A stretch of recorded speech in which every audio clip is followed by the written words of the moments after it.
All right, let's get to Pierre Poilievre. So obviously he's going to put out a statement immediately. Nothing has changed, he says. Every Liberal MP and leadership contender supported everything Trudeau did for 9 years. And now they want to trick voters by swapping in another Liberal face to keep ripping off Canadians for another 4 years, just like Justin. Well, let's hear what he has to say. And this is going to be the next Prime Minister of Canada. Good day. Canadians desperate to turn the page on this dark chapter in our history might be relieved today that Justin Trudeau is finally leaving. But what has really changed?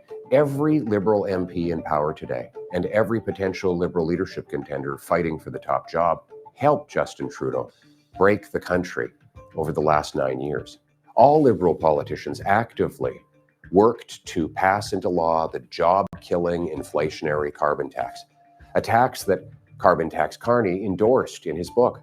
All supported a law quadrupling the tax over the next 5 years. All voted for or actively supported Trudeau's out-of-control spending, debt, and immigration. All passed Trudeau's housing policies that doubled the cost of homes. All Liberal politicians helped pass catch-and-release bail and house arrest for the most rampant reoffenders, policies that increased violent crime 50%, gun crime 116%, and hate crime by 250%. So given that Liberal MPs and leadership contenders unanimously supported everything Trudeau has done, why dump him now, right before an election? Have they had a change of heart? Is it because they feel guilty that they doubled housing costs, hiked taxes, unleashed crime, broke immigration, forced a quarter of the population into poverty? No. They continued supporting Trudeau when he did all of those things. No, their only objection is that he is no longer popular enough to win an election and keep them in power. They want to protect their pensions and paycheck by sweeping their hated leader under the rug months before an election to trick you and then do it all over again. Now, while leaderless Liberals focus on saving their jobs and fighting each other for power, the country spirals out of control, an out-of-control housing emergency, an out-of-control migrant crisis, an out-of-control $62 billion deficit, not to mention tariff threats from the United States. Oh, and another NDP Liberal carbon tax hike kicks in this April 1st. Everything's out of control. And now the government is out of control. This cannot go on. We need a carbon tax election now. To choose between the NDP Liberal costly coalition that taxes your food, punishes your work, doubles your housing costs, and unleashes crime and drugs in your community, or common sense Conservatives who will axe the tax, build the homes, fix the budget, and stop the crime.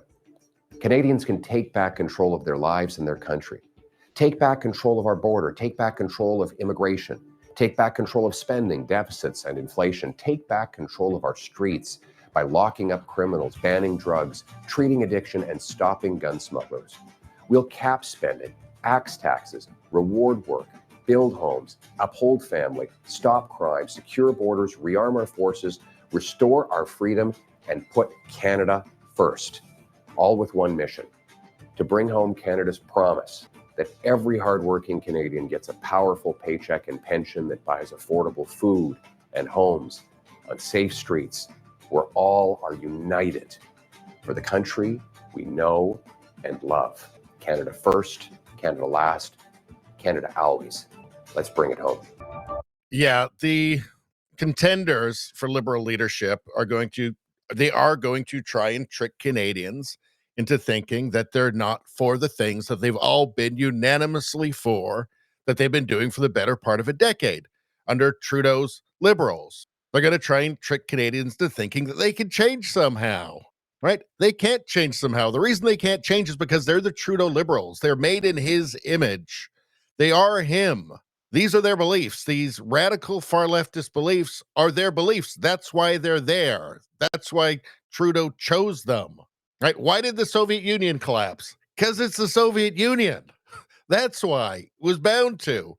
Why can't the Trudeau Liberals change? Because they're the Trudeau Liberals. The only way it can happen is if the party is utterly destroyed in the next election and they start over from scratch, right? There are no reasonable voices in the Liberal Party.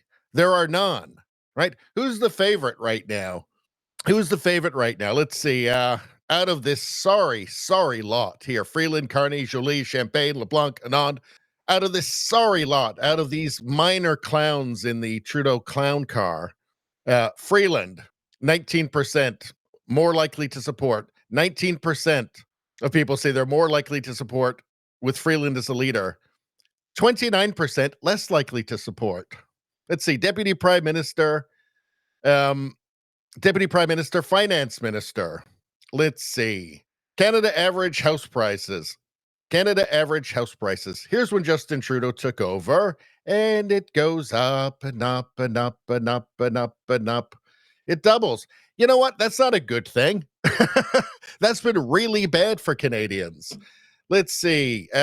Immigration. This only goes up to 2022. Look at this. Here's where Trudeau gets in office right there. And we had a bit of a dip with COVID and then through the roof. Who could have thought that perhaps that might cause some housing issues? Here's the thing.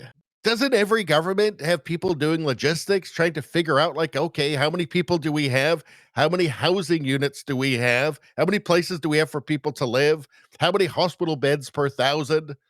You know, how many police stations per 1,000? That sort of thing. Reasonable stuff. How many people can our road networks handle? Like our infrastructure, just in general, right? There's answers to all these questions. There's actual numbers that you can find to answer these questions. Nobody did that. You just had this reckless, insane, obsessive push for more and more, to jam more and more people into the country. Here's the national debt. Canada's national government debt. Here's where Trudeau came into office. Yeah. And you can say that, oh, well, there was COVID. Yeah, but Canada didn't have to do the same insane thing a bunch of other countries did. We didn't have to make the terrible mistake. Why do we have a $62 billion deficit now? Do we have to have that? I don't think that we have to have that, do we?